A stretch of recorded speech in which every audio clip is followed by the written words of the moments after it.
हैं, हमारे जो सिस्टम में हमारे बेनिफिट है उसको समझाते हैं, प्रोडक्ट कैसे सब कुछ समझाते हैं, लेकिन उसके बावजूद भी ऐसा अधिकतर होता है कि ना वो प्रोस्पेक्ट हाँ बोलता है, ना ही वो ना बोलता है, वो बीच में रह जाता है। कभी ये सोचने वाली बात है कि हम किसी के पास में गए, या तो उसने हमको हाँ बोलना चाहिए या तो फिर उसने हमको ना बोलना चाहिए। लेकिन अधिकतर कंडीशन ऐसी होती है कि वो हमको कुछ भी नहीं बोल पाता। अब वो कुछ भी नहीं बोल पाता, इसलिए नहीं बोल पाता क्योंकि उसके मन में बहुत से सवाल होते हैं। वो हमसे वो सवाल डिस्कस नहीं कर पाता, कुछ लोग कर देते हैं और कुछ लोग नहीं भी कर पाते। ठीक है? वो सवाल ऐसे होते हैं कि जो ईज़ी सवाल रहते हैं, हर किसी के मन में होते हैं। जो प्लान हमने समझाया, वो तो ऑलरेडी हमारे से पहले भी कुछ लोग आके समझा चुके हैं। हज़ारों कंपनियाँ काम कर रही है डायरेक्ट सेलिंग के ऊपर, आरसीएम के अलावा। हमसे पहले भी प्रॉस्पेक्ट के पास में कितनी कंपनी वाले गए होंगे, उन्होंने भी उसको कुछ ना कुछ ज्ञान दिया होगा। उसके बाद में हम गए, लेकिन हमारे पास में क्या यूनिक है कि हमारे पास में उसके सवालों का जवाब है। सबसे पहले हमको ये सोचना चाहिए। हम लोग उसके पास से आते हैं, उसको समझा के आ जाते हैं, हम लोग उसका फ़ॉलो-अप लेते हैं, लेकिन कोई रिज़ल्ट नहीं निकल पाता। ना वो हाँ बोलता है, ना ना बोलता है। एक स्टोरी आपको सुनाऊँगा मैं, छोटी-सी स्टोरी है। एक सिंगर रहते हैं, मतलब सिंगर के कोच रहते हैं, वो सबको गाना गाना सिखाते हैं। एक बंदा उनके पास जाता है हमारे तरह का, और उनसे बोलता है, गुरुजी मुझे गाना गाना सिखाइए। तो वो गुरुजी उससे बोलते हैं कि आप गाना गाना सीखे हो क्या पहले किसी के पास में? तो वो बोलता है, हाँ, मैं इनके पास में गाना गाना सीखा हूँ, हाँ, मैं उनके पास में गाना गाना सीखा हूँ। तो वो बोले, ठीक है, मैं आपको सिखाऊँगा, लेकिन 10,000 रुपए फीस लगेंगे आपकी। तो वो शिष्य बोलता है, लड़का, ठीक है, बोले, मैं आपको 10,000 रुपए देने को तैयार हूँ। और दूसरा ही उसके बाद में एक बंदा आता है, वो भी बोलता है, गुरुजी मुझे गाना गाना सीखना है। वो गुरुजी से पूछते हैं, आप गाना गाना किसी के पास पहले सीख चुके हो क्या? वो बोलता है, मैं किसी के पास में आज तक नहीं सीखा। बोले, ठीक है, मैं आपको सिखाऊँगा। वो बंदा पूछता है, मेरी फीस कितनी रहेंगी? आप कितनी फीस लोगे? वो बोलता है 5,000 रुपए। जो बाजू में साइड में लड़का खड़े रहता है, वो बोलता है, सर आपने मुझसे 10,000 रुपए क्यों लिए, जबकि मैं तो सीखा हुआ हूँ। मुझसे तो कम लेनी चाहिए। जो नहीं सीखा उससे कम ले रहे हो, जो सीखा हुआ उससे ज़्यादा ले रहे हो। गुरुजी उससे बोले, 5,000 रुपए तेरे को सिखाने के लिए मैं ले रहा हूँ, और 5,000 रुपए ले रहा हूँ तेरे मन में जो दिमाग में जो पहले से घुसा हुआ है, उसको निकालने के लिए बाहर। वो 5,000 रुपए फीस उसकी ले रहा हूँ। तो उसी प्रकार से हम जब किसी प्रोस्पेक्ट के पास जाए, तो सबसे पहले उसके मन में क्या घुसा है, उसके दिमाग में क्या घुसा है, उसको बाहर निकालो सबसे पहले। जब तक कि दिमाग खाली नहीं होगा, हमारी बात अंदर नहीं घुस पाएँगी। जब तक कि ट्रेन में जगह नहीं रहती है, कभी सीट नहीं रहती है, तो हमको खड़े रहना पड़ता है या बाहर निकल आना पड़ता है, ठीक है? जब तक कि सीट नहीं रहेंगी, हम बैठेंगे कैसे? वैसे ही हमारी बात जो रहती है, हमारा प्लान जो रहता है, जब तक कि उसके मन में सवाल है, वो नहीं बाहर निकलेंगे, हमारा प्लान उसके दिमाग में बैठने वाला नहीं है, हम कितना भी अच्छा क्यों नहीं बता दें, ठीक है? उस चीज़ को लेते हुए कौन से 12 कारण हैं जो हमें बताना चाहिए, जिसके कारण ये साबित होता है कि नेटवर्क मार्केटिंग, डायरेक्ट सेलिंग या आरसीएम करना क्यों ज़रूरी है। उस 12 कारण के अंदर उस प्रोस्पेक्ट के सवाल भी छुपे हुए हैं और उन सवालों का जवाब भी छुपा हुआ है। सिर्फ़ आपको उसे पहचानना है, और आप अच्छे से पहचान भी जाएँगे उसे कि इस जो पॉइंट है उस पॉइंट से रिलेटेड कौन-सा क्वेश्चन हर प्रोस्पेक्ट के पास में होता है। और कभी हम उस प्रोस्पेक्ट को बिना कुछ बताए, जैसे मान लीजिए कुछ लोग हिचकिचाते हैं प्रश्न पूछने में या डिस्कस करने में, और कभी मान लो इस 12 पॉइंट जो आपको बताने वाला हूँ मैं, वो हम उनके बोलने के पहले उनको बता दें, तो उनके मन में जो सवाल है, वो ऑटोमेटिकली खत्म हो जाएँगे और हमारी बात को वहाँ जाने में जगह मिल जाएगी। तो आइए देखते हैं वो कौन से ऐसे सवाल हैं, जो हर प्रोस्पेक्ट के मन में होते हैं, और नेटवर्क मार्केटिंग करना या डायरेक्ट सेलिंग करना या आरसीएम करना क्यों ज़रूरी है। सबसे पहला पॉइंट है ज़ीरो इन्वेस्टमेंट। देखिए साथियों, सभी कंपनी बोलती है कि हमारे पास में ज़ीरो इन्वेस्टमेंट होता है। लेकिन मुझे ये बताइए, क्या हम बिना इन्वेस्टमेंट के बाहर कोई व्यापार शुरू कर सकते हैं क्या? हम छोटी सी दुकान भी कभी डालेंगे, तो हमको कम से कम 5 लाख रुपए लगेंगे। बड़ा कोई हम डालते हैं स्ट्रक्चर या कोई बड़ा सेटअप डालते हैं, तो उसके अकॉर्डिंग हमें पैसा लगता है। लेकिन इस सिस्टम में किसी प्रकार का कोई पैसा नहीं लगता है। अब कुछ-कुछ महान लोग आपसे बोलेंगे, जिसके पास भी आप जाओगे, क्या यार आपसे पास जॉइन होने के लिए हमको पैसा लेना पड़ा, खरीदा हमको कुछ ना कुछ खरीदी करनी पड़ती है, कुछ सामान लेना पड़ता है। तो वैसे भी हम उसे जवाब दे सकते हैं, वैसे भी आप पहले कैसे ले ही रहे थे। और हमारे लिए हमारी पर्सनल चीज़ को लेने के लिए घर का राशन लेना, ये कोई इन्वेस्ट करना नहीं होता है, ये तो हमारा खर्चा है। यहाँ से नहीं तो कहीं न कहीं से हमको लेना ही है। हम उस बंदे को जवाब दे सकते हैं। लेकिन मुझे आप ये बताइए, हम उस बंदे को बोलेंगे कि हमें आप मुझे ये बताइए कि आप घर का सामान लेके, आपकी घरेलू रोज़मर्रा की चीज़ों को लेकर आप कोई व्यापार शुरू कर सकते हो क्या? यहाँ उसका माइंड बिल्कुल घुल जाएगा। वो बराबर बोल देगा कि नहीं, बाहर ऐसा हो ही नहीं सकता कि मैं अपनी पर्सनल चीज़ों को खरीदूं और उससे मैं एक व्यापार शुरू कर सकूं।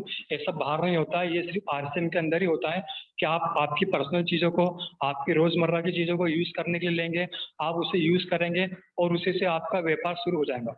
ऐसा सिर्फ आरसीएम के अंदर होता है। दूसरा पॉइंट है मिनिमम लीगल लायबिलिटीज।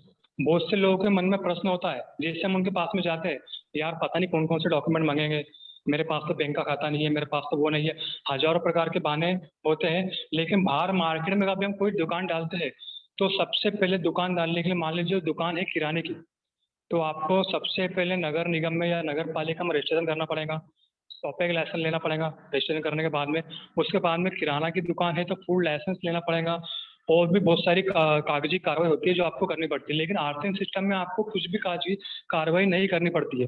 ये हमें उन्हें बताना है, क्योंकि ये भी उसके मन में एक सवाल रहता है कि पता नहीं कौन कौन से कागज लगने वाले हैं अब, है ना।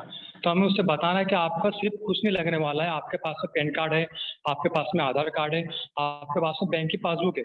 सिर्फ ये 3 चीज़ हमें लगेंगी। जैसे आप बैंक खाता खोलने के लिए मिनिमम डॉक्यूमेंट देते हो बैंक के अंदर, वैसे ही आपको यहाँ पे ज्वाइन होने के लिए मिनिमम आधार कार्ड, पैन कार्ड और वो बैंक की पासबुक लगेंगी। और एक आपकी केवाईसी बनेगी। केवाईसी होने के बाद में, ओके होने के बाद में, आप इस सिस्टम के एक मेंबर बन जाओगे, एक सदस्य सदस्य बन जाओगे, एक बिजनेस पार्टनर बन जाओगे। ये हमें उससे बताना है। और आपको जितने बेनिफिट है, जैसे हमने उसके प्लान में बता रहे थे पहले ही कि आपको 10 से 20% आपको एमआरपी पे छूट मिलेंगी, और भी जितने हमारे बेनिफिट होता है आरसीएम के, वो सब आपको मिलेंगे। सिर्फ आपको डॉक्यूमेंट में 3 चीज़ देनी है, ये हमें बताना है। ये हो गया मिनिमम लीगल लायबिलिटीज। अब तीसरा पॉइंट है नो एम्प्लॉय। कभी बाहर हम कोई सेटअप डालते हैं, कोई दुकान डालते हैं, ठीक है, दुकान हमने डाली तो कम से कम दो, हमें छोटी दुकान भी है तो कम से कम हमें 2 लोग तो लगेंगे काम करने के लिए वहाँ पे। बड़ा कोई सुपर शॉप या मॉल रहा तो उसके अकॉर्डिंग हमें उसके हिसाब से वहाँ पे कर्मचारी लगेंगे, काम करने वाले लगेंगे। लेकिन इस सिस्टम में, या मान लो हम तो कारखाना डालते हैं तो उस कारखाने के हिसाब से हमें वहाँ पे कर्मचारी लगेंगे और उनको पेमेंट भी देनी पड़ेगी उनके काम के हिसाब से। लेकिन इस सिस्टम में इस प्रकार का कोई झंझट नहीं होता है। इसमें जो भी लोग आपके साथ में काम करते हैं वो आपके कर्मचारी नहीं होते हैं, वो आपके साथी होते हैं, वो आपके बिजनेस पार्टनर होते हैं, जो आपको बढ़ाने के लिए, जो आपकी तरक्की के लिए दिन रात आपके साथ में काम करते हैं। इस सिस्टम में जो चीज़ होती है कि दिन रात हमारे साथ में कोई दूसरे काम करते हैं, वो बाहर नहीं होता है। बाहर हमारे लिए कोई दूसरा काम नहीं करेगा, हमको ही हमारे लिए काम करना है, बाहर ही होता है। इसके बाद में चौथा पॉइंट है नो बॉस। बॉस किसी को पसंद नहीं होता, या हम, मैं भी जानता हूँ, आप भी जानते हो, हमारे अधिकारी भी हमको पसंद नहीं जरा भी। क्योंकि वो अधिकारी ऐसे, मतलब जो हमारे बॉस होते हैं वो ऐसे होते हैं। मान लीजिए आप कोई कंपनी में काम कर रहे हो, वहाँ कंपनी में आपको 8 घंटे काम करना है या 12 घंटे काम करना है, आपकी कंपनी के टाइमिंग के हिसाब से आपको काम करना है वहाँ पे। लेकिन मुझे ये बताइए, आप आपके प्रोस्पेक्ट से ही पूछना कि हमें आप ये बताइए कि आप काम किसके लिए कर रहे हो वहाँ पे। सिंपल सी बात है, वो बंदा वहाँ पे 8 घंटे 12 घंटे ड्यूटी कर रहा है, वो खुद के लिए काम नहीं कर रहा वहाँ पे, वो उसके बॉस को आगे ले जाने के लिए काम कर रहा है। उसका जो वहाँ पे मेहनत लग रही है 8 घंटे की 12 घंटे की, उससे उसके बॉस को प्रॉफिट होता है। उसके बॉस को जो प्रॉफिट होता है, उसके बॉस का जो मिनिमम जो भी प्रॉफिट होता है उसमें से उसकी सैलरी निकलती है। ठीक है, ये बिल्कुल सत्य बात है। हम जहाँ भी हम लोग काम करते हैं वो हमारे बॉस के लिए काम करते हैं, और हमारे लिए खुद के लिए हम काम नहीं करते। कभी हम खुद के लिए काम कर रहे होते तो हम बॉस होते आज, लेकिन हम खुद के लिए काम नहीं करते। हमारे इंडिया का बहुत बड़ा दुर्भाग्य ऐसा होता है, यही है कि हम लोग बचपन से जब पैदा होते हैं, हम लोग स्कूल में जाते हैं, कॉलेज वगैरह यूनिवर्सिटी पास करके निकलते हैं, लाखों रुपए हम खर्च करके निकलते सिर्फ नौकर बनने के लिए। हर जगह ये होता है, सिर्फ नौकर बनने के लिए हम लोग पढ़ाई करते हैं, लाखों पे खर्च करते हैं, लेकिन बॉस बनने के लिए कोई जीरो इन्वेस्टमेंट पे भी काम करने को तैयार नहीं है। क्योंकि उनके मन में पहले से ही घुसा हुआ है कि हमें तो पढ़ना है और नौकरी करनी है, पढ़ना है और नौकरी करना है। तो इस चीज में ये कोई सिस्टम नहीं होता है। इस सिस्टम में कोई बॉस नहीं होता है। जो भी साथी हमारे होते हैं वो हमारे लिए काम करते हैं। और बॉस का, मान लीजिए हम 8 या 10 दिन बाद में ऑफिस जाते हैं, तो क्या हम बॉस को फेस कर पाएंगे? बिल्कुल नहीं कर पाएंगे, क्योंकि हमको पता है बॉस हमको 2 बातें सुनाने वाला है। अब हम उसके पास में जाना, उसके सामने जाना भी नहीं कर पाएंगे। लेकिन मान लीजिए कभी इस सिस्टम में ऐसा होता है, मान लीजिए कभी आप 1 महीने बाद में अपनी अप्लायंस से मिल रहे हैं या हमारे किसी ही साथी से मिल रहे हैं। जैसे मान लीजिए योगेश सर महीने में 2 बार भुसावल आते हैं, वो जब भी आते हैं तो उनके चेहरे पे स्माइल होती है, चमक होती है चेहरे के ऊपर, और मेरे भी चेहरे पे स्माइल होती है। क्या ऐसा रिएक्शन बॉस के साथ में होता है क्या? हम कभी 8-10 दिन छुट्टी पे जाएंगे या ड्यूटी पे नहीं जाएंगे तो बॉस आग बबूला हो जाएगा वो हमें हो सकता है काम पे से भी निकाल दे। लेकिन जब भी हमारे अपलाइन या हमारे बिजनेस पार्टनर हमारे से मिलने आते हैं, 1 महीने बाद मिलते हैं, 15 दिन बाद मिलते हैं, तो उनके चेहरे में चमक होती है, खुशी होती है, वो हम पे गले भी लगा लेते हैं, कभी-कभी तो हाथ भी मिला लेते हैं। ऐसी कंडीशन हमेशा बनती है। इतना प्यार इस सिस्टम में आता है, इतना प्यार दूसरे सिस्टम में आपको देखने को नहीं मिलेगा, जहाँ पे आपको सब कुछ बेनिफिट के होने के बाद में भी पैसा तो हर कोई कमा लेता है, लेकिन मान-सम्मान मिलता है तो सिर्फ आरसीएम के अंदर ही मिलता है। ये एकदम सत्य बात है। ये भी आपको प्रोस्पेक्ट को बताना है कि ये भी उसके मन में सवाल है, क्या पता नहीं मुझे क्या-क्या टारगेट देने वाले जॉइन करने के बाद में कि ये टारगेट पूरा करो, वो टारगेट पूरा करो। उन्हें क्लियर बता दो, कोई किसी प्रकार का कोई टारगेट नहीं रहता है हमारे सिस्टम में। आप आपके हिसाब से काम कर सकते हो, आपके हिसाब से खरीदारी करिए, आपके हिसाब से काम करिए। अब 5वां पॉइंट है, नो रिस्क। जब हमने इन्वेस्टमेंट कुछ नहीं किया, ठीक है, तो लॉस किस बात का? जो हमने इन्वेस्टमेंट कुछ नहीं किया, हमने कोई सेटअप नहीं डाला, हमारे पास में एम्प्लॉय भी नहीं है, तो कोई बात का रिस्क नहीं है हमारे पास में। रिस्क इसलिए नहीं है क्योंकि बाहर ऐसा होता है, दुकान डालो या कोई फैक्ट्री डालो, हमारा जो कैपिटल है, हमारी जो पूंजी है, वो उसमें लगाते हैं। कभी-कभी बैंक से भी लोन लेना पड़ता है, बैंक का लोन उसमें लगाते हैं, उसके बाद में बहुत सी और चीज़ सेटअप डालने के लिए बहुत सी चीज़ें और तैयार करनी पड़ती है। कच्चा माल वगैरह, रॉ मटेरियल वगैरह मँगाते हैं, ये सब हम मँगाते हैं। हमने मँगा लिया, सबसे बड़ी समस्या ये है कि पता नहीं अब ये हमारा बिज़नेस जो भी है, हमारी दुकान जो भी है, वो चलेंगी या नहीं चलेंगी। घर पे जाने के बाद में भी एक चिंता मन में रहती है, पता नहीं मेरी दुकान मार्केट में है, वहाँ चोरी नहीं हो जाए। उस मार्केट दुकान में जो मार्केट में जो दुकान है, वहाँ आग नहीं लग जाए। फैक्ट्री वालों को फैक्ट्री की चिंता होती है।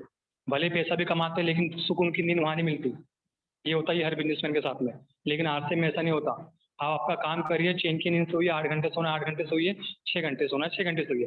बिज़नेसमैन ऐसे नहीं होते, जो बाहर के मार्केट में जो बिज़नेसमैन होते हैं, उनके मन में चिंता रहती है फैक्ट्री में आग नहीं लग जाए, फैक्ट्री में चोरी नहीं हो जाए। इस प्रकार का कोई रिस्क इसके अंदर नहीं होता है। इसके बाद 6वां point, work from home. Corona काल में हमने वर्ड सीखा है, सभी को कोरोना काल में ही वर्ड सुनने को मिला है, वर्क फ्रॉम होम। इसके पहले हमको काम करना पड़ता था, तो घर से बाहर ही निकलना पड़ता था, चाहे हमारी दुकान हो, चाहे हमारा ऑफिस हो। 12 घंटे, 10-8 घंटे हमको काम करना पड़ता था ऑफिस में जाके, तो घर से बाहर निकलना पड़ता था, ठीक है। दुकान पे जाना है, दुकान पे काम करना है, या दुकान हमारी कभी दुकान खुद की हो, तो दिन भर हमको दुकान को देना है। घर के बाहर जाने के बाद में ही हम लोग काम कर पाते थे, लेकिन ये कोरोना काल में हमने सीखा है कि वर्क फ्रॉम होम घर से भी काम होते हैं। लेकिन आरसीएम सिस्टम इस प्रकार का बना हुआ है कि ये पूरा होम बेस्ड है, मतलब घर पर ही आधारित है, घर बैठे ही इसे कर सकते हैं। इसमें ऐसी-ऐसी चीज़ें हैं जो घर में ही लगने वाली है, ऐसी कोई भी चीज़ इसमें नहीं है जो हमारे लिए हमको यूज़ में ना आए। सभी चीज़ ऐसी है जो हमारी घरगुती चीज़ है, जो हमारे घरेलू सामान है, एक तरह से इसको घरेलू बिज़नेस भी कह सकते हैं। इसको करने के लिए हमें बाहर नहीं जाना पड़ता है। कभी हम खाना पकाए तो घर में ही पकाएँगे, कपड़े पहन रहे तो घर में ही पहनेंगे। वही काम हमें इससे करना है, कोई एडिशनल काम ऐसा नहीं करना है हमको जिसके लिए हमको बाहर जाना पड़े। ठीक है? मेरा एक साथी था, मेरा एक दोस्त था, 2 दिन पहले की बात है। मैं ऑफिस कर मेरा बेस्ट फ्रेंड है वो, हालाँकि अभी तक आरसीएम में जॉइन नहीं हुआ क्योंकि हमारे एक लीडर बहुत बड़े मुकेश कोठारी जी, वो हमेशा बोलते हैं कि अपने आस-पास और अपने खास लोग जल्दी नहीं आते। वैसे मेरे साथ भी होता है कि हमारे आस-पास और खास लोग जल्दी सिस्टम में नहीं आते, हमारी बात को समझ ही नहीं पाते। तो मेरा एक फ्रेंड था, मैंने उससे आरसीएम के बारे में बताया, जबकि उसे अच्छे से पता है कि मैं आरसीएम बिज़नेस करता हूँ। मुझे उसने रिप्लाई किया व्हाट्सएप पे, "यार नरेन बोले सभी लोग एक ही जैसा काम नहीं कर सकते भाई, सभी का काम अलग-अलग है।" मैंने उसे रिप्लाई किया, "दोस्त यार मैंने बोला सभी लोग एक जैसा काम नहीं कर सकते, लेकिन सभी लोग खाना ज़रूर खा सकते हैं, सभी लोग कपड़े ज़रूर पहन सकते हैं। यही काम हमको आरसीएम में करना है, ये काम इससे कोई अलग काम हमको आरसीएम में नहीं करना है।" मैंने बोला, "मुझे ये बता दे भाई, क्या कपड़े सभी लोग नहीं पहनते?" तो बोले, "पहनते हैं।" "क्या कपड़े खाना सभी लोग नहीं खाते?" बोले, "खाते।" तो मैंने बोला, "आरसीएम में खाना ही खाना है, कपड़े ही पहनना है, ये कपड़े पहनने के, यही खाना खाने के आरसीएम हमको पैसे देता है, तो इसमें कौन सा अलग काम हो गया?" इसके बाद में आता है 7वां पॉइंट। 7वां पॉइंट है फ्लेक्सिबल वर्किंग आवर्स। अब किसी प्रोस्पेक्ट के पास हम जाते हैं, उसके मन में ये भी सवाल रहता है, पता नहीं यार मेरे को टाइम नहीं मिलता, मेरे पास तो टाइम नहीं रहता, मेरी ड्यूटी रहती है, मैं कैसे काम कर पाऊँगा? तो मान लीजिए उसने हमसे पूछा नहीं, कभी हमसे उसने पूछा नहीं, लेकिन कभी हम ये जो 12 पॉइंट मैं आपको बता रहा हूँ, आप उसे सिर्फ़ लाइन ही पढ़ देंगे, सिर्फ़ जो मेन पॉइंट मैंने लिखे, वो भी आपके सामने उसके सामने पढ़ देंगे, तो उसके मन के क्वेश्चन क्लियर हो जाएँगे। फ्लेक्सिबल वर्किंग हॉर्स का मतलब होता है, आप आपके हिसाब से काम करिए। आपको सुबह 1 घंटा मिलता है, आप सुबह 1 घंटा काम कीजिए, दोपहर में 1 घंटा मिलता है, दोपहर में 1 घंटा काम कीजिए। तो शाम में 1 घंटा काम मिलता है, शाम में 1 घंटा काम कीजिए, लेकिन बाहर आपको इस चीज़ की बेनिफिट आपको बाहर नहीं मिलने वाला। फ्लेक्सिबल वर्किंग और आपको बाहर नहीं मिल नहीं पाएंगे। जैसा बिजनेस है बाहर, उसके अकॉर्डिंग आपको काम करना पड़ेगा। मान लीजिए आपका पेपर, न्यूज़पेपर का आपका काम है, तो आपको सवेरे 6 बजे 5 बजे उठ के आपको न्यूज़पेपर बांटना है। कभी आप न्यूज़पेपर दोपहर में 1 बजे या 12 बजे बांटोगे, तो क्या उस न्यूज़पेपर की वैल्यू रहेंगी कुछ? नहीं, उस न्यूज़पेपर की वैल्यू जीरो रहेंगी, क्योंकि उसका टाइम नहीं हो। वैसे ही दूध का धंधा होता है। दूध का धंधा सवेरे क्या होता है, सवेरे आपको 6-7 बजे दूध बेचना है। कभी दूध की डेयरी को आप 12 बजे दोपहर में खोलोगे, तो क्या दूध बिकेगा आपका? नहीं बिकने वाला। कुछ बिजनेस ऐसे होते हैं जो समय के हिसाब से चलते हैं। समय पे कभी नहीं किए तो वो बिजनेस में हम लोग आगे नहीं बढ़ सकते। लेकिन आरसिम बिजनेस ऐसा बिजनेस है जो आपको फ्लेक्सिबल वर्किंग आवर्स का बेनिफिट देता है। आपको जिस प्रकार से काम करना है, जिस टाइमिंग में आपको काम करना है, आप उस टाइमिंग में काम कर सकते हो। सवेरे 1 घंटा करिए, दोपहर में 1 घंटा करिए, या शाम में 1 घंटा काम कीजिए, वो आपके हिसाब से। इसी प्रकार से आगे 8वां point, time compounding through the duplication. Time compounding को एक साइंटिस्ट है, उनका नाम है अल्बर्ट ऑस्टिन। हाँ, अल्बर्ट ऑस्टिन एक साइंटिस्ट है, आप सब जानते हैं उन्हें। उन्होंने टाइम कंपाउंडिंग को 8वां अजूबा कहा है, और इसलिए कहा है क्योंकि टाइम कंपाउंडिंग वाकई में 8वां अजूबा है।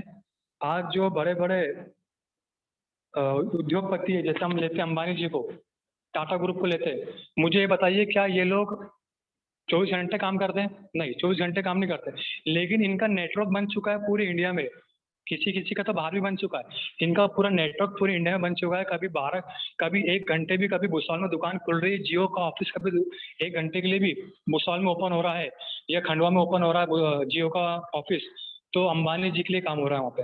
अंबानी जी उस चीज़ पे ध्यान दें या ना ध्यान दे, लेकिन इंडिया के अंदर जितने भी उनके ऑफिस है जियो के या रिलायंस ग्रुप के जितने भी ऑफिस है, वो सब उनके लिए काम कर रहे हैं। इसको बोलते हैं टाइम कंपाउंडिंग की शक्ति। और ये टाइम कंपाउंडिंग हमें कहीं नहीं मिलेगी। हम मार्केट में हमारे लिए कोई दूसरा काम नहीं करेगा, हमें ही काम करना पड़ेगा। लेकिन आर्थिक सिस्टम में ये बेनिफिट मिलता है कि आपके लिए, आपके जैसे कितने लोग आपके लिए काम करते हैं, आपको आगे बढ़ाने के लिए काम करते हैं। वैसे ही टाटा ग्रुप है, टाटा ग्रुप पूरे इंडिया में फैला है, पूरे वर्ल्ड में फैला हुआ है अलग अलग नाम से। लेकिन क्या टाटा जी, जो रतन टाटा है, वो इस कंडीशन में रहे हैं कि वो 12 घंटे काम कर लेंगे? नहीं, वो इतने बुजुर्ग हो चुके हैं कि वो इतना काम नहीं कर पाते, लेकिन उनका जो नेटवर्क बन चुका है वो आज भी उनके लिए काम कर रहा है। इसे बोलते हैं टाइम कंपाउंडिंग। जैसे मान लीजिए हमने 1 घंटा काम किया, ज़्यादा समय ना दिया हमने बिजनेस को, सिर्फ हम ड्यूटी करते हुए, हमारा जो भी व्यवसाय है, जो भी हमारा जॉब है, उसका करते हुए हमने कभी 1 घंटा भी टाइम दिया डेली, तो हम साल में 365 दिन होते हैं, साल में 365 दिन हमने काम किया, एक एक घंटा, तो कितने घंटे हो गए? 365 घंटे हो गए। ठीक है, हम मान लीजिए 365 घंटे हमने काम किया पूरे साल भर में, हमारे नीचे कुछ ना कुछ नेटवर्क बना होगा। हम मान लीजिए कभी वो भी हमारे लिए एक एक घंटा काम करे, तो आप कुछ कैलकुलेशन कर लीजिए, कैलकुलेशन से बाहर है कि इसको जोड़ते भी नहीं बनेगा कि हमारे डाउन में हमारे को ही ऊंचाइयों पे ले जाने के लिए कितने घंटे काम होता है। इसको बोलते हैं द टाइम कंपाउंडिंग। तो ये सिर्फ आरसीएम सिस्टम के अंदर मिलती है टाइम कंपाउंडिंग, जो किसी और सिस्टम में नहीं मिलती है। ना आपको बाजार में किसी दुकान में सिस्टम में मिलेंगी, ना ही किसी फैक्ट्री में आपको मिलेंगी। ऐसा कहीं आपका नहीं मिलेगा जहाँ आपको, आपके लिए कोई हजारों लाखों लोग आपके लिए काम कर रहे हैं। ये सिस्टम आपको कहीं नहीं मिलेगा आरसीएम के अलावा। इसके बाद है 9वां पॉइंट, टैक्स बेनिफिट। अभी कुछ दिन मैंने पेपर, अपने जो आरसीएम विनर ग्रुप है उसके अंदर मैंने एक पेपर की कटिंग शेयर की थी। क्या आरसीएम कंपनी रिलायंस के बाद आरसीएम दूसरे पायदान पर है टैक्स भरने में? अब हम मुझे पता है रिलायंस कितना बड़ा ग्रुप है, और उसके बावजूद भी हमारी जो कंपनी है वो दूसरे नंबर पर है टैक्स भरने में। जो हमारे, अब ये कभी कभी प्रोस्पेक्ट मन में सवाल भी आता है कि यार पता नहीं ये ब्लैक काम तो नहीं है कुछ। हम उसको समझा सकते हैं ये पॉइंट को बता के कि हम जो काम करते हैं, जो भी हम सामान लेते हैं, जब भी हम सामान लेंगे तो उसमें जीएसटी लगा होता है, जीएसटी इंक्लूड होता है उस सामान को लेने के समय। जो भी हमको कंपनी कमीशन बेचती है वो टीडीएस काट के बेचती है, बिल्कुल वाइट काम है, किसी भी प्रकार का यहाँ पे ब्लैक मनी नहीं होता। बाहर मार्केट में आपको पक्के बिल नहीं मिलने वाले, लेकिन आरसीएम सिस्टम में आपको 1 रुपए का शैम्पू भी लोगे, अब तो 1 रुपए का तेल भी आ चुका है, 1 रुपए का तेल का पाउच भी लोगे तो आपको पक्का बिल मिलेगा। और उसका कुछ ना कुछ जितना भी जीएसटी लगता है वो गवर्नमेंट के खाते में जाएगा। और गवर्नमेंट के खाते में जाएगा तो जरूरी नहीं साथियों कि बॉर्डर पे खड़ी रहकर ही हम लोग देश की सेवा करें। हम लोग अच्छे टैक्स पेयर बन के भी देश की सेवा कर सकते हैं, ये हमको आरसीएम सिखाता है। अब जब आरसीएम दूसरे नंबर पर है तो इतनी सारी कंपनियां हैं इंडिया के अंदर, ये लोग क्या कर रहे हैं फिर? टैक्स चोरी कर रहे हैं, स्वाभाविक सी बात है ये कि वो लोग टैक्स चोरी कर रहे हैं और हमको अच्छे से पता है। तो हम लोग को ऐसे सिस्टम में जाना है जिससे हमारे देश को आर्थिक आज़ादी मिले, हमारे देश को हमारा कुछ टैक्स का पैसा जाए जो हमारे देश के गरीब लोगों के लिए या हमारे देश के विकास के लिए काम आए। जैसे कि अभी कोरोना काल में आपको पता है कि जैसे जो वैक्सीन लग रही है, जो किट वगैरह यूज़ हो रही है, जो ऑक्सीजन लग रही है, ये किस पैसे से लग रही है? गवर्नमेंट हो गई या कोई भी नेता अपने जेब से पैसा नहीं लगा रहा है। ये हमारे टैक्स का जो हमने आरसी में जो टैक्स भरा है, वही पैसा हमने जो टैक्स भरा है, जो गवर्नमेंट एम्प्लॉय हमारे साथ में कोई जो सदस्य होंगे हमारे जो वेबिनार में है, वो जो गवर्नमेंट एम्प्लॉय है उनका जो टैक्स कटता है, वही टैक्स का पैसा आज हमारे काम में आ रहा है। इसलिए बोलते हैं कि टैक्स भरना बहुत जरूरी है। इसलिए बहुत से विदेश की जो देश है, जो फॉरेन कंट्री है, वो इसलिए आगे है क्योंकि वहाँ पे टैक्स चोरी नहीं होती है, वो इसलिए आ गए। और हमारे यहाँ टैक्स चोरी सबसे ज़्यादा होती है क्योंकि हमने आज तक पक्का बिल लिया नहीं है। हमने खुद को जिम्मेदार नागरिक बनाया ही नहीं है कि हम किसी से पक्का बिल मांग ले। लेकिन आरसीएम आपको बिना बोले पक्का बिल देगा, ये बेनिफिट आरसीएम के अंदर ही आपको मिलेगा। ये हमको प्रोस्पेक्ट को बताना है कि हमारे सिस्टम में आने के बाद में जरूरी नहीं है कि भैया तू बॉर्डर पर जा और देश की रक्षा कर। तो देश के अंदर रहने के बाद में भी कभी तो सक्षम नहीं है बॉर्डर में जाने के लिए, तो देश का अंदर भी रहकर तो टैक्स भर के देश की बहुत बड़ी सेवा कर सकता है। ये हमें उसे समझाना है। उसके बाद में आता है 10वां पॉइंट, नो क्रेडिट। बाहर कभी कोई बिजनेस डालते हैं, कोई दुकान डालते हैं, 15 दिन के लिए उधार देना पड़ता है, 1 महीने के लिए उधार देना पड़ता है। अब सोचने वाली बात है साथियों, कभी हम उधार देते हैं, कभी वापस नहीं आया तो क्या होगा हमारे धंधे का, हमारे फैक्ट्री का? डूब जाएंगे, जो हमने पैसा लगाया सब कुछ डूब जाएगा। लेकिन आरसीएम सिस्टम में इस प्रकार की कोई भी रिस्क नहीं होती है कि हमारा जो पैसा है वो डूब जाए, क्योंकि हमने उधार लिए भी नहीं है और हमने किसी को उधार दिए भी नहीं है। हम कभी 1 रुपए का भी सामान लेते हैं तो हमको नगद लेना है। आरसीएम में किसी प्रकार की कोई उधारी नहीं होती है। हम कुछ भी लें, कपड़ा ले या फिर घर का राशन लें, हमें उसे पेमेंट नगद ही करनी पड़ती है। ठीक है, इस प्रकार के सिस्टम में ये जो बेनिफिट है हमें सिर्फ आरसीएम में मिलता है। बाहर तो आप उधारी करोगे या फैक्ट्री में आप उधारी करोगे, हमको जो साइड पे हम किसी फैक्ट्री वाला किसी को क्लाइंट को सामान देता है 1 या 2 महीने की साइड पर, तो बहुत बड़ी रिस्क होती है कि क्रेडिट जो होता है वो वापस आएगा या नहीं आएगा, उसके लिए बहुत बड़ी जवाबदारी होती है। इतना बड़ा सेटअप डालने के बाद में भी कभी सामान का पैसा वापस नहीं आया तो फैक्ट्री डूब जाएंगी या दुकान बंद हो जाएंगी। इस तरह की समस्या वहाँ पे रहती है। लेकिन हमारे यहाँ पे नो क्रेडिट है, हमारा किसी को उधारी में सामान नहीं दिया जाता है, क्योंकि उधारी पे हमारे सिस्टम ने हमको सिखाया है, इतना आत्मनिर्भर हमारे सिस्टम ने हमको बनाया है कि हम जब इसमें ज्वाइन होते हैं और अपनी रोजमर्रा के सामान का इसी से हम लोग यूज करते हैं, सिस्टम से लेके हम हमारी रोजमर्रा के सामान को यूज करते हैं और धीरे धीरे इस पर काम करते हैं, तो इतना तो हमारे पास में अमाउंट आता है कि हम लोग हर चीज नगद खरीद सकते हैं। इस सिस्टम की ताकत है ये, हर चीज नगद ले सकते हैं। मैं आपको घर के किराने की बात नहीं कर रहा हूँ, कभी आप लगे रहे 3 से 5 साल तक आप इसमें कंटिन्यू लगे रहे, तो आप कभी आप महंगी से महंगी कार भी चाहोगे तो आप कैश दे के ले सकते हो। इस सिस्टम की इतनी ताकत है। इसके बाद में 11वां पॉइंट है नेचुरल, और इसी में दूसरा पार्ट है मैन मेड। नेचुरल मतलब ये है कि हम किसी प्रोस्पेक्ट के पास में गए। मैं प्रोस्पेक्ट बीच बीच में इसलिए ला रहा हूँ क्योंकि ये जो पॉइंट है ये जरूरी भी इसलिए है, नेटवर्क मार्केटिंग के ये जरूरी कारण है करने के। और जो प्रोस्पेक्ट है उसके मन में सवाल भी इससे मिले जुले होते हैं। वो बोलेंगे पता नहीं मुझे अब क्या काम करना पड़ेगा, हम तो बाजार से सामान लेते हैं, हम तो ये सामान यूज करते हैं, वो सामान यूज करते हैं, बहुत से उसके बहाने होते हैं। हमें उसे समझाना भैया तुझे सिर्फ सामान लेना है, यहाँ पे कुछ अलग काम तो करना ही नहीं है। वैसे भी दुकान से तो कहने के सामान ले ही रहे थे, आरसीएम में आने के बाद में आपको वही काम करना है। आरसीएम में आने के बाद में आपको दाल चावल रोटी जो आप खाते थे वही खाना है, कुछ अलग यहाँ नहीं खाना है। जैसा मार्केट में आप सामान लेते थे, अनाज खाते थे, वैसे सिस्टम हमारा भी है। आपको कुछ अलग काम नहीं करना है यहाँ पे आने के बाद में। नेचुरल है एकदम, है नेचुरल काम है एकदम, कुछ अलग काम इसमें नहीं करना है, कुछ अलग दिमाग नहीं लगाना है, ऐसा काम नहीं करना है जो हमने कभी किया नहीं हो। खाना हम हमेशा खाते हैं, रोजमर्रा की चीजें हमेशा यूज करते हैं, किराना कहने का तो भरते हैं हम किसी और की दुकान से, वही हमें यहाँ से भरना है। सिर्फ हमको दुकान चेंज करनी है, हमें हमारे प्रोस्पेक्ट को ही समझाना है। उसके बाद में चर्चा करना। अब बहुत से लोग बोलते हैं कि मैं किसी को बता नहीं सकता। अब मुझे बताइए साथियों, बताना सबसे सिंपल काम है, हमारा स्वाभाविक गुण है वो लोगों से चर्चा करना। भले हम उसे समझ नहीं पाए लेकिन हमारा स्वाभाविक गुण होता है कि हम लोगों से चर्चा करते हैं। हमने उसे प्लान में बता दिया कि आपको लोगों से चर्चा करना है, चर्चा करना है, लेकिन कैसा करना है हम लोग बताने में चूक जाते हैं, लेकिन वो इंसान समझ नहीं पाता, उसके मन में वही चीज घूम पाती है और वो डिसीजन नहीं ले पाता कि मैं अब इसको हाँ बोलूँ या हाँ ना बोलूँ।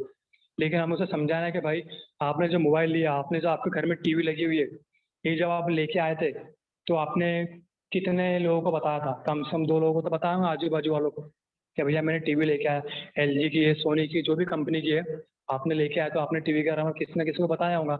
मान लो हमारी कोई महिला है जो इस सिस्टम में है, वो किसी महिला से बात करती है, तो अब उस महिला को आप इस तरह समझा सकते हैं क्या? जब भी हम साड़ी लेने जाते हैं, चलो जो पुरुष होते हैं वो तो किसी सिर्फ 2 इंसानों को बताएंगे, लेकिन महिला लोगों की आदत होती है कि वो ज़्यादा से ज़्यादा महिलाओं को बताती है। इसलिए ये एकदम सिस्टम जो है ये ज़्यादा करके महिलाओं के ऊपर आधारित है, क्योंकि घर का राशन भी उनको अच्छे से पता होता है कि कौन सी चीज़ में कैसी क्वालिटी है। पुरुष लोग जो होते हैं, जो मेंस होते हैं, वो थोड़ा पीछे होते हैं इस काम में। हल्दी, मिर्ची, नमक, इस चीज़ का जो क्वालिटी है, जो उनका गुण है, ये लेडीज़ हाथ में लगाते से पता कर लेती है क्या वो जो मिर्ची है, वो जो धनिया है, जब खाना बनता है तो उसकी सुगंध से ही पता कर लेते हैं लेडीज़ का सामान कैसा है। तो ये जो हमारी लेडीज़ होती है वो भी लेडीज़ को बोल सकती है कि जब भी हम कोई सामान लेते हैं तो हम वैसे भी किसी न किसी से डिस्कस करते हैं, ये लेडीज़ सोचते हैं कि हमने ये सामान लिया, हमने वो सामान लिया। तो इसमें करने में क्या दिक्कत है? हमने कोई सामान लिया, हमको अच्छा लग रहा है, हमें उसे बता दिया। हमें उसको जोड़ने के पर्पज़ से मत बताओ। सिर्फ़ हमने हमारी जो सिस्टम है, उस सिस्टम से हमने जो सामान लिया है, उसमें हमको क्या अच्छा लगा, सिर्फ आपको ये बताना है। आपने पहले भी ये काम कर चुके हैं, हम उसे समझाएँगे प्रोस्पेक्ट को कि आप पहले भी ये काम कर चुके हो। ये काम कोई नया नहीं है, हम पहले भी ये काम कर चुके हैं।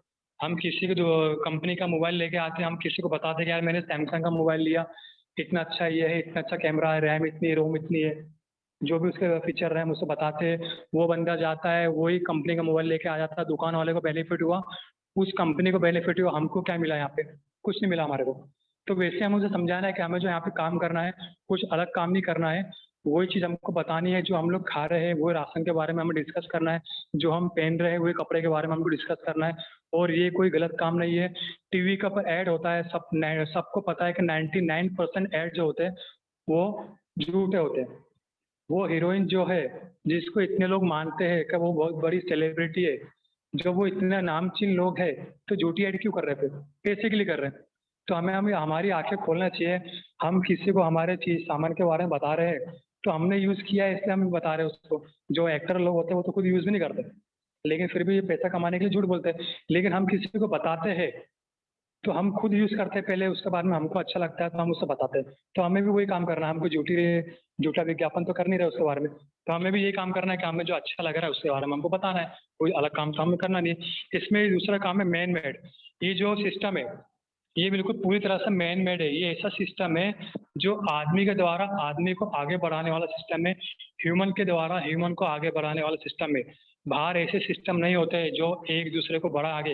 अपनी बाजू में किसी की दुकान हो, अपना धंधा कभी अच्छा चल रहा हो तो अपने दुकान वाले को बहुत जलन या ईर्ष्या होती है कि यार इसकी दुकान क्यों चल रही है। वैसा यहाँ पर ऐसा कुछ नहीं होता।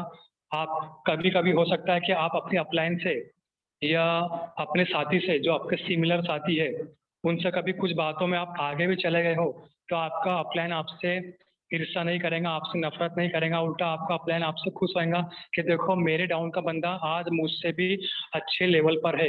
ये क्वालिटी बाहर नहीं देखने को मिलेंगी आपको, जो आरसीएम सिस्टम के अंदर देखने को मिलती है। क्योंकि ये जो सिस्टम है, ये आदमी से आदमी को बढ़ाने वाला सिस्टम है, आदमी को आदमी बनाने वाला सिस्टम है। हम लोग इंसान तो बन चुके हैं, यहाँ पैदा तो हो चुके हैं धरती के ऊपर, लेकिन हमको इंसान बनने के लिए जो सीख मिलती है, वो आरसीएम सिस्टम से ही मिलती है कि हम एक इंसान बनने के बाद में हमारे क्या क्या दायित्व होते हैं एक इंसानियत के हिसाब से, वो हमको आरसीएम सिस्टम सिखाता है। ये हमें हमारे प्रोस्पेक्ट को बताना है। उसके बाद में, एक मिनट सर हाँ। उसके बाद में 12वां पॉइंट जो है वो है mentorship. Mentorship program. Mentorship program मतलब होता है एक तरह से, मेंटर मतलब गुरु होता है। जो भी हम किसी को, मान लो हम हमारे जिस सिस्टम में हम काम कर रहे हो, कोई भी फील्ड हो, हम उस फील्ड से रिलेटेड कभी किसी को गुरु बना ले, उसको हम लोग मेंटर बोलते हैं। तो इस सिस्टम में मेंटरशिप प्रोग्राम होता है। गुरु शिष्य की परंपरा पर ये सिस्टम चलता है पूरा। आपके अपलाइन जो होते हैं, आपके जो पार्टनर होते हैं, वो आपके गुरु होते हैं, वो आपके अपलाइन भी रहते हैं, वो आपके साथी भी रहते हैं।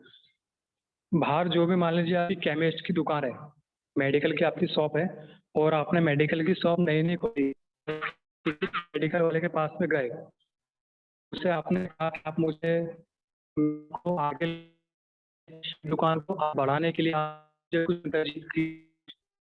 क्या मुझे बताइए सही से, क्या वो बंदा हमें कुछ हमारी दुकान को आगे बढ़ाने के लिए, हमारी दुकान को प्रॉफिट में ले जाने के लिए नहीं देना है? क्योंकि यार ये पैसे तो हमको बाहर मिलने वाला ही नहीं है। सिस्टम कैसे मिलेगा कि जहाँ से सिस्टम आपको एक चीज़ अच्छी मिलेगी। सर आपकी बहुत आवाज बढ़िया थोड़ी पॉइंट है कट इसके रही है। अंदर कि हमारे। हेलो। सर कट रही है क्या? हाँ थोड़ा एक सा मिनट सर, आप यहाँ पे लाइट, एक मिनट सर, यहाँ पे लाइट जा चुकी है। थोड़ा सा एक इधर उधर मिनट होइए आप थोड़ा सा। सर, एक मिनट सर, आवाज़ आ रही है आपको? हाँ अब आवाज आ रही है क्लियर सर, करिए। हाँ सर, इससे लाइट भी आ गई, लाइट चलेगी सर, इसलिए आवाज़ कट रही होगी मेरी। Okay sir. क्योंकि मैं कैमरे के सामने चले गया था, और कैमरे के सामने जाने के बाद में सॉरी, कैमरे के सामने जाने के बाद में हमारी आवाज़ें कटती है। Okay sir. कौन सा पॉइंट था हमारा? Mentorship program. चलो ठीक है, मैं आपको शुरू से समझाता हूँ। मेंटरशिप प्रोग्राम मतलब गुरु शिष्य क्या परंपरा का के ऊपर आधारित हमारा बिजनेस होता है। बाहर मान लीजिए कभी आप केमिस्ट की दुकान खोलते हो, मेडिकल शॉप खोलते हो, और आप किसी पुराने केमिस्ट के पास जाते हो, मेडिकल शॉप वाले के पास जाते हो, जो इस चीज़ में अच्छा महारत हासिल कर चुका हो, ऐसे बंदे के पास में आप कभी जाते हो और उससे बोलते हो कि आप मुझे मेरी दुकान को आगे बढ़ाने के लिए मुझे कुछ सजेशन दीजिए, तो क्या वो आपको सजेस्ट करेंगे आपकी दुकान को आगे बढ़ाने के लिए? नहीं करने वाला। क्योंकि मार्केट में ऐसा कभी नहीं होता है कि हमारी दुकान को आगे बढ़ाने के लिए हमारे कोई आजू बाजू वाला या हमारे कोई धंधे से संबंधित धंधे वाला हमको कुछ सजेशन करे। ऐसा बाहर होता ही नहीं है। एक दूसरे को बढ़ाने वाली परंपरा बाहर नहीं होती है, ये सिर्फ आरसीएम सिस्टम के अंदर होती है। यहाँ पे सबसे अच्छा पॉइंट ये होता है कि हमारी सफलता के लिए हमसे ज़्यादा कोई और कोशिश करता है। फिर से बोलता हूँ इस लाइन को, हमारी सफलता के लिए हमसे ज़्यादा कोई और कोशिश करता है। ये सिर्फ आपको आरसीएम सिस्टम के अंदर ही मिलेंगी ये क्वालिटी, बाहर आपको नहीं मिलने वाली। इसलिए हमको आरसीएम सिस्टम में जाना जरूरी है, इसलिए हमको डायरेक्ट सेलिंग करना जरूरी है, क्योंकि हमें बाहर ये सिस्टम नहीं मिलने वाले जो हमको आगे बढ़ा सके। क्योंकि आगे बढ़ने के लिए हमें एक गुरु की जरूरत पड़ती है, लेकिन हमें क्या पता कि हमारा गुरु कौन बनेगा कौन नहीं बनेगा, कौन हमें सही एडवाइस देगा कौन हमें गलत एडवाइस देगा, हमें ये नहीं पता होता। लेकिन आरसीएम सिस्टम के अंदर आप कभी जुड़े हो, आपके जो भी अपलाइन है वो आपके अपलाइन भी है, वो आपके गुरु भी है, वो आपको बढ़ाने के लिए हर संभव आपके लिए कोशिश करेंगे, आपके लिए हर प्रॉब्लम के लिए वो आपके साथ खड़े रहेंगे, आपको आगे बढ़ाने के लिए वो दिन रात मेहनत करेंगे। ये हमको सिर्फ आरसीएम सिस्टम के अंदर मिलता है। और अपने जो वेबिनार है, मेरी वाणी को ख़त्म करने के पहले मैं आपको एक और स्टोरी सुनाता हूँ। बहुत अच्छी स्टोरी है, वो स्टोरी शुरू करता हूँ मैं। वो स्टोरी ऐसी है कि एक गुरुजी रहते हैं, उनके 10 शिष्य रहते हैं। 10 शिष्य रहते हैं, लेकिन दसों के दसों जो उनके छात्र या शिष्य रहते हैं, जो स्टूडेंट उनके रहते हैं, वो गुरुजी देखते हैं क्या, दो जो भी मेरे जो 10 मेरे स्टूडेंट है, मेरे शिष्य है, उनके अंदर टीम वर्क नहीं है। वो एक दूसरे को देख के कभी खुश नहीं होते ना। वो एक ही गुरु से वो लोग नॉलेज ले रहे हैं, शिष्य है वो एक ही गुरु से ले रहे हैं, लेकिन वो दसों के दसों मिलजुल के कभी नहीं रहते। उनके अंदर टीम वर्क जैसी कोई क्वालिटी रहती नहीं है। वो गुरुजी बहुत सोचते हैं कि यार इन दसों के दसों का मैं क्या इलाज करूँ कि ये दसों के दस मिलजुल के रहना चालू कर दें। तो फिर एक दिन वो गुरुजी क्या करते हैं, उनके आश्रम के पास में कुआं रहता है, वो कुएं।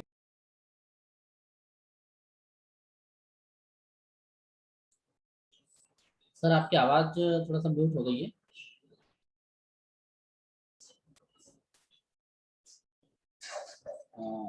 नरेंद्र जी अपने आप को अनम्यूट करें, आपकी आवाज म्यूट हो गई है।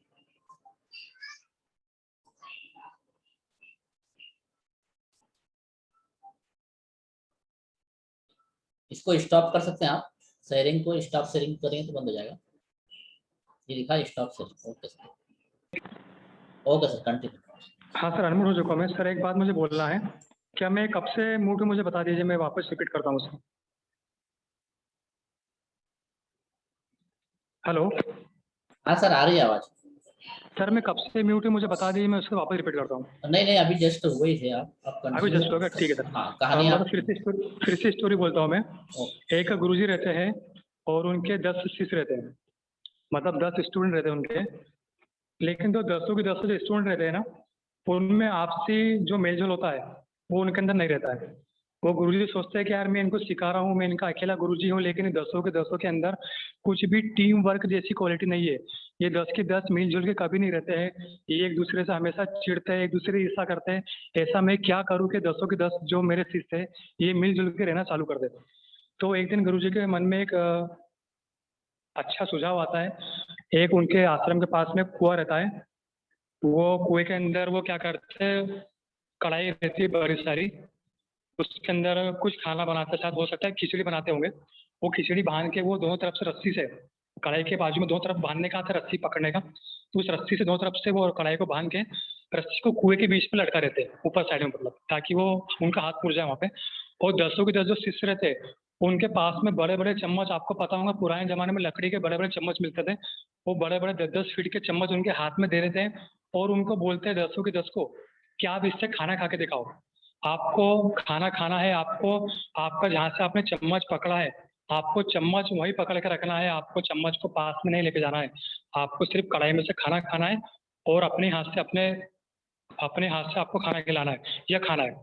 अब वो जो शिष्य थे, उनके अंदर टीम वर्क तो था ही नहीं, एक दूसरे से वो लोग नफरत करते थे। उन्होंने बहुत कोशिश की इतने बड़े चम्मच से खाना खाने की, पर खा ही नहीं पाते थे, क्योंकि चम्मच बहुत बड़ा था, उनके मुंह तक के वो पहुंच ही नहीं पाता था। तो फिर बहुत देर बाद में फिर गुरुजी आते हैं, फिर गुरुजी के पास में वो लोग शिष्य बोलते हैं कि हम लोग खाना ही नहीं खा पा रहे हैं, ये आपने कैसी हमारे सामने कंडीशन रख दी है, इतना बड़ा चम्मच हमने आपने हमारे हाथ में दे दिया है, हमको खाना नहीं खाते आ रहा है। तो गुरुजी बोलते हैं सबके सब खड़े हो जाओ, और अपने अपने चम्मच से कढ़ाई के अंदर से चम्मच में खाना लो बोले। तो वो सब के सब चम्मच में खाना लेते हैं, और बोले अपने सामने वाले को खिलाओ। तो वो जो सामने वाला रहता है, वो अपने सामने वाले को खिलाता है, दूसरे के सामने वाला दूसरे के सामने वाले को खिलाता है, ऐसी की ऐसी दसों दसों के दसों चीज अपने आमने सामने वाले को उस चम्मच से खाना खिलाते हैं। तो गुरुजी उनको एक शिक्षा देते हैं कि लाइफ में जब भी तुम खुद का पेट भरने की सोचोगे, तुम हमेशा भूखे रह जाओगे। क्या बोलते हैं उनको गुरुजी, उनको जब भी जिंदगी में आप खुद का पेट भरने की सोचोगे, आप हमेशा भूखे रह जाओगे। आपको जन्म मिला है मानव का, आपको इंसान का जन्म मिला है, आपको ऐसे कर्म करने हैं कि आपको खुद भी भूखे नहीं रहना है, और दूसरे की भूख को भी शांत करना है। लाइफ में जब भी आपको मतलब लाइफ में जब भी आप खुद के लिए सोचोगे, तो आप कभी आगे नहीं बढ़ पाओगे। हमको आर्थिक सिस्टम सिखाता है कि हमें सबको लेकर, एक टीम वर्क के द्वारा हमको सबको लेके आगे चलना है। ये हमको आरसीएम सिस्टम सिखाता है, ये चीज हमको कहीं और सीखने को मिलती नहीं मिलती। और इसी के साथ में अब मैं मेरी वाणी को खत्म करता हूँ, और सभी का धन्यवाद बोलता हूँ जिन्होंने मुझे सीखा, सुना, मतलब हो सकता है मेरी आवाज़ बीच में कट के आई होंगी, क्योंकि मैं ड्यूटी पर हूँ, और अचानक यहाँ पे लाइट चली गई थी, तो इसलिए मैं थोड़ा इधर उधर हो गया था। तो उसकी चीज़ के लिए माफ़ी मांगता हूँ, और मैं योगेश सर से बोलता हूँ कि आगे की जो भी अपनी क्रिया है, जो भी अपना वेबिनार है, उसको आगे बढ़ाइए। और इसी के साथ सबका धन्यवाद कहता हूँ जिन्हें मुझे खुद का कीमती वक्त दिया आज। Thank you sir. बहुत बहुत धन्यवाद नरेंद्र जी आपको। आपने आज की बहुत ही शानदार और एजुकेशनल मीटिंग दी है आपने, और सबसे बड़ी लास्ट में जो आपने एक मार्मिक जो कहानी कही है, जिसमें एजुकेशन भी है, जिसमें नॉलेज का भंडार भी है, जिसमें बहुत बड़ा संदेश भी है, जिसमें जीवन का अंतरंग हिस्सा भी है, और गागर में सागर जिसको भरने वाली बात बोलते हैं, वो आपने अंतिम कहानी में बताई है। और इसके अलावा मीटिंग में आपने पूरा एजुकेशन सिस्टम पूरा उसमें बिल्कुल समावेश करके रख दिया है कि टाइम कंपाउंड क्या होता है, टैक्स बेनिफिट हम यहाँ पर अगर दे भी रहे हैं तो उससे क्या देश की सेवा किस प्रकार से हो सकती है, और सभी प्रकार से आपने बहुत ही बढ़िया, बहुत ही शानदार तरीके से अपने भावों को एक्सप्लेन किया है, जो सामने वाले को सीधा सीधा समझ में आता है। तो बहुत थैंक यू बहुत सर। थैंक धन्यवाद, यू। बहुत बहुत धन्यवाद नरेंद्र जी आपको। और आपने बहुत बढ़िया प्रस्तुति दी, तो इसके लिए हम आपको धन्यवाद का पात्र मानते हैं, और हमारे हृदय से आपको भावनाओं के साथ धन्यवाद प्रदान करते हैं। और आगे की कड़ी में जैसा कि हमारा नियम है कि हम सभी लोगों की प्रतिक्रिया लेते हैं, तो आज की प्रतिक्रिया में हम चाहेंगे कि महिलाओं से शुरुआत करें, और महिलाओं में क्षमा दीदी को मैं इनवाइट करना चाहूंगा, क्योंकि उन्होंने हैंड रेस किया था, शायद कुछ बोलना चाह रहे हो। तो क्षमा दीदी अपने आप को अनम्यूट कीजिए आप।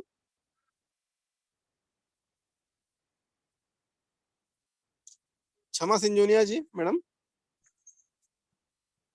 सर मैं हैंड ऊपर गलती से हो गया था, और सर ने बहुत ही अच्छा मीटिंग दिया है और बहुत सारी बातें सिखाई जो हमें बहुत अच्छी समझ में आई है।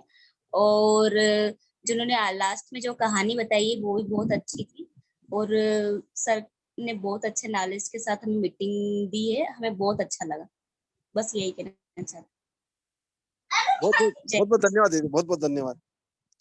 और इसी के साथ हमारे साथ मैडम हिना बिल्लोरी जी है, तो मैडम अपने आप को अनम्यूट कीजिए।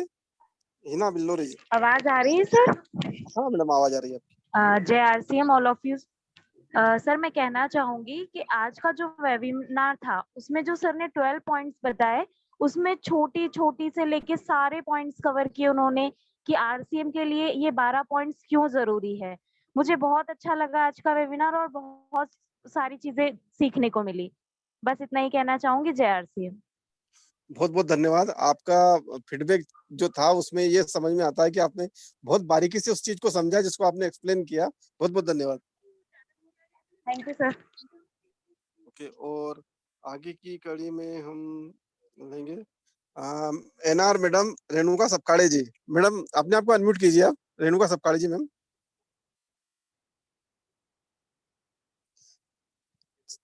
रेणुका मैम अगर मेरी आवाज सुन पा रहे हैं तो अपने आप को अनम्यूट कीजिए। नमस्कार सर, मैं मेरी मम्मी की आईडी से मैं ज्वाइन हुआ हूँ। मेरा नाम शिवान सपकाड़े है। मेरी जी जी मम्मी अभी अभी बाहर गई थी तो मैंने उनका मोबाइल लेके मीटिंग सुन रहा था। तो सर मैं आरसीएम के लिए आपके लिए 4 लाइन बोलना चाहता हूँ। Hello hello. हाँ आप जी हाँ सर, बोलिए बोलिए। बोलिए, आपकी आवाज आ रही है। जीरो से हीरो बना दे एक व्यक्ति को, वो है आरसीएम। गरीब को अमीर बना दे, वो है आरसीएम। महिलाओं को पुरुषों के बराबर का अवसर प्रदान करे, वो है आरसीएम। और मेरे हिंदुस्तान को जो वापस से सोने की चिड़िया बना दे, वो है आरसीएम। जय आरसीएम। बहुत बहुत धन्यवाद बेटा, बहुत बहुत धन्यवाद। और आपकी बातें सुन के हमें बहुत अच्छा महसूस हो रहा है, क्योंकि मैं एक चीज कहना चाहता हूँ कि जैसे अमेरिका में छोटे से छोटे बच्चे के हाथ में रिवॉल्वर होती है, क्योंकि वहाँ सबसे ज्यादा क्रिमिनल मूवीज देखी जाती है, इसलिए वहाँ पे बहुत ज्यादा क्राइम होता है। तो उनके हाथ में वहाँ के अमेरिकन बच्चों के हाथ में सबसे ज्यादा स्कूलों में रिवॉल्वर होती है। पाकिस्तान में सबसे ज्यादा लोगों को गलत तरीके से कोई चीजें बताई जाती है, इसलिए उनके अंदर एक गलत भावनाएं जो होती है, जो हमेशा हिंसा पैदा करने वाली चीजें होती है, वो वहाँ के बच्चों में होती है। लेकिन आप आरसीएम का प्रोग्राम अटेंड कर रहे हो और आपके अंदर ये देश की जो भावना है, तो उसके लिए मैं आपको इस भावना के लिए आपको मैं धन्यवाद करता हूँ, आपको नमन करता हूँ उस चीज के लिए। और बेटा आपका स्वागत है, और मैं आपके लिए शुभकामना करता हूँ कि आप आपके पिताजी को ओवरटेक करके आगे निकले आप। धन्यवाद। Over to you. Thank you sir. Okay.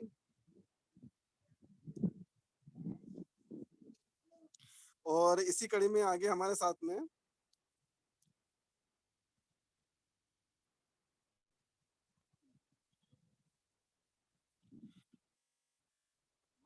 Vishnu Sen जी हमारे साथ में। विष्णु सेन जी अपने आप को अनम्यूट करें।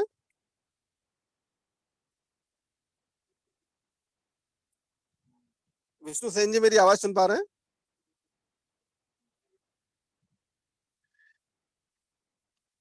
चलिए, कोई कारण है। सुनील पटेल जी अपने आप को अनम्यूट करिए, आपकी प्रतिक्रिया हम सुनना आवाज आ चाहेंगे। रही है?